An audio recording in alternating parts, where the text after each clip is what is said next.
Hello, everybody. Thank you very much for spending a little bit of time with me.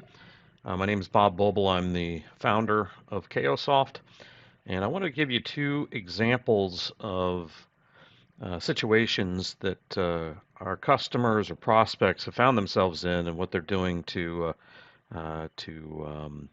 work through them. The first is a fairly large healthcare organization.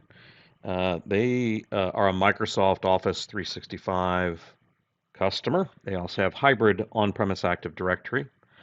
They had a situation where they were actually in a proof of concept with our solution and with the Cayosoft Guardian product. And they had an update, an inaccurate update to group-based licensing. That's the automation that Microsoft provided or provides for assigning licenses to different users. And so what happened is the entire group wasn't removed. It was only a portion, about 4,400 of the users in that group were removed. And that's because the attribute data, there's no way to keep that accurate through the Microsoft interface. And so there was an update done, and it removed a good portion of the users in that group. And it wasn't the entire group, it was a small portion, but it happened to be 4,400 medical professionals and first responders. They lost their communication, their internal communication capability. So that was Microsoft Teams, which they used prominently, Office, documents, Exchange mail. This happened late on a Friday, which always seems to be the case. And fortunately, they were in a proof of concept with Cayosoft Guardian.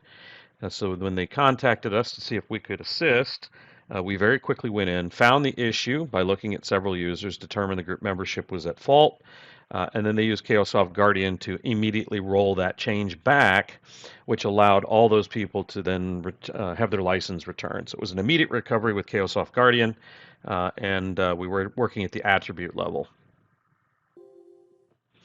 So the next one is Otterbein University. It's in the same town where we're located. They were the subject of a malware attack which took out their on-premises directory, but it was worse than that. It also was able to, through the attack and all the things associated with Active Directory, disable the phone systems, the card swipe systems, but they still were able to, I think it was the first week of classes, if I remember correctly, have folks on campus. They rebuilt everything over several months. They did cancel the first week of classes, and then eventually they realized their fastest recourse was to just basically go back to square one, and they switched everybody to online classes. Now this is just before the pandemic closed down most things in 2020. So the timing was probably fortuitous for them in terms of getting online classes going, but even that was a struggle. So through much of the beginning of the pandemic, they were continuing to be offline. They also were concerned with the nature of the attack, so they recommended faculty, staff, and students change their personal passwords on external systems, and they are definitely preparing for the next time this happens with the understanding that these things will happen, not if they happen. They will be prepared. Thanks for taking a moment and listening to some of the case studies that we're working on.